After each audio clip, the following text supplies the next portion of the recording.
विनती और प्रार्थना ऊपर जाती है, उत्तर लेकर नीचे आती है। विनती और प्रार्थना ऊपर जाती है, उत्तर लेकर नीचे आती है। प्रभु हमारा कितना महान, देखो हमसे करता है प्यार।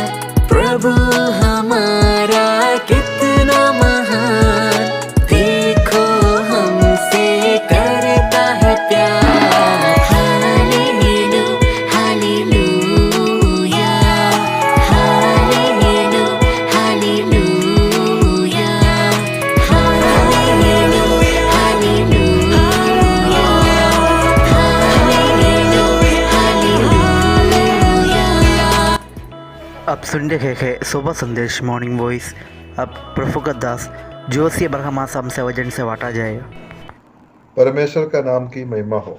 शुभ संदेश द्वारा सुनने वाला हर एक श्रोताओं को जल्दी आने वाला प्रभु यीशु मसीह का नाम में हमारा नमस्कार। आज का मनन के लिए हम बाइबल से एक पद पढ़ेंगे। यूहन्ना रसूल समाचार 4 अध्याय 24वां पद। परमेश्वर आत्मा है और अवश्य है कि उसकी आराधना करने वाला आत्मा और सच्चाई से आराधना करे। हमें मालूम है बाइबल एक जीवित एकमात्र परमेश्वर के बारे में बताता है। वो परमेश्वर कैसा है? यूहन्ना 4:24 में हम पढ़ा था कि परमेश्वर आत्मा है। परमेश्वर आत्मा है मतलब परमेश्वर का कोई रूप नहीं है। वो निराकार है, अरूपी है। उसका मूर्ति कोई नहीं बना सकता है। वो आत्मरूपी है। उसका कोई शरीर नहीं है। कोई परमेश्वर को देख नहीं सकता है। जो परमेश्वर को हम मनुष्य लोग देख नहीं सकता क्योंकि वो आत्मा है, उसके बारे में जानना भी असंभव है। ये परमेश्वर के बारे में जानने के लिए या सीखने के लिए बहुत लोग कोशिश किया, लेकिन हमारा बुद्धि से उसका बारे में समझना लगभग असंभव है। लेकिन हम परमेश्वर का बारे में तब जान सकता है जब परमेश्वर अपने आप को प्रकट करे। परमेश्वर स्वयं प्रकट नहीं करे तो हम उसके बारे में समझ नहीं सकता है। लेकिन हम परमेश्वर को धन्यवाद करें क्योंकि परमेश्वर अपने आप को प्रकट किया।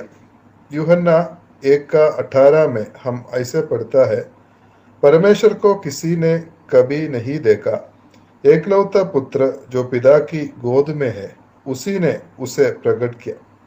परमेश्वर अलग अलग रीति से उसको प्रकट किया।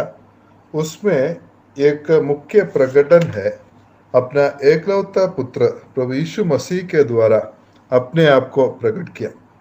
इसलिए अगर कोई परमेश्वर को जानना चाहता है या उसके साथ संगति करना है तो प्रभु यीशु मसीह के द्वारा ही हो सकता है। यीशु मसीह ने कहा है, मार्ग और सत्य और जीवन मैं ही हूँ। बिना मेरे द्वारा कोई पिता के पास नहीं पहुंच सकता। यूहन्ना 14:6। जिसने मुझे देखा है उसने पिता को देखा है। यूहन्ना 14:9। यूहन्ना 4:24 में हम पढ़ा था, परमेश्वर आत्मा है और अवश्य है कि उसकी आराधना करने वाला आत्मा और सच्चाई से आराधना करे। परमेश्वर जो आत्मा है उसका आराधना भी आत्मा से करना चाहिए। शारीरिक तौर पे हम आराधना करने का कोशिश करें तो परमेश्वर प्रसन्न नहीं होगा। आत्मा से आराधना करना है तो सबसे पहले एक आत्मिक जन्म का जरूरत है।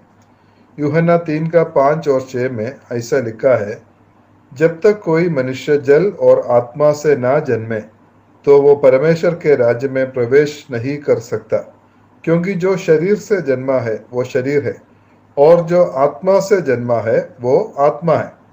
ये आत्मिक जन्म है उद्धार।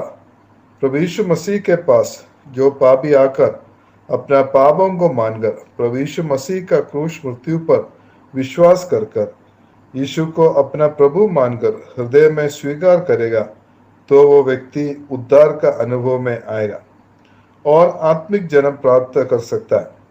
परमेश्वर जो आत्मा है उसको आत्मा से आराधना करने के लिए दूसरा एक आत्मिक जीवन का भी जरूरत है। रोमियो 8 का 8 पद में हम ऐसा पढ़ता है, जो शारीरिक दशा में है वे परमेश्वर को प्रसन्न नहीं कर सकता। आत्मिक जन्म पाया हुआ व्यक्ति अगर शारीरिक दशा में है तो भी परमेश्वर को प्रसन्न नहीं कर सकता। जो व्यक्ति केवल शरीर के बारे में सोचता है और शरीर की अभिलाषाओं को ही पूरा करना चाहता है और आत्मिक बातों के लिए कोई महत्व नहीं देता है और एक संसारिक जीवन जी रहा है, तो वो है एक शारीरिक व्यक्ति।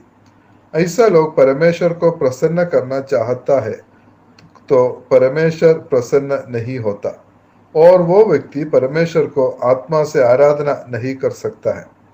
आत्मिक व्यक्ति आत्मिक बातों को ध्यान देने वाला है और परमेश्वर का वचन का अनुसार जीने के लिए कोशिश करने वाला है। वो शरीर के लिए नहीं, आत्मा के बारे में सोचता है और परमेश्वर का इच्छा से जीने वाला है। इस प्रकार आत्मिक जीवन जीने वाला व्यक्ति परमेश्वर की आराधना कर सकता है और परमेश्वर की प्रसन्न कर सकता है। प्रिय भाई बहनों, हम क्या सच में परमेश्वर का आराधना करता है?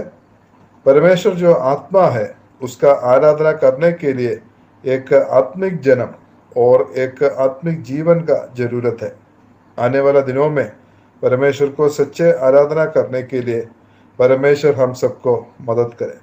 परमेश्वर आत्मा है और अवश्य है कि उसकी आराधना करने वाला आत्मा और सच्चाई से आराधना करे।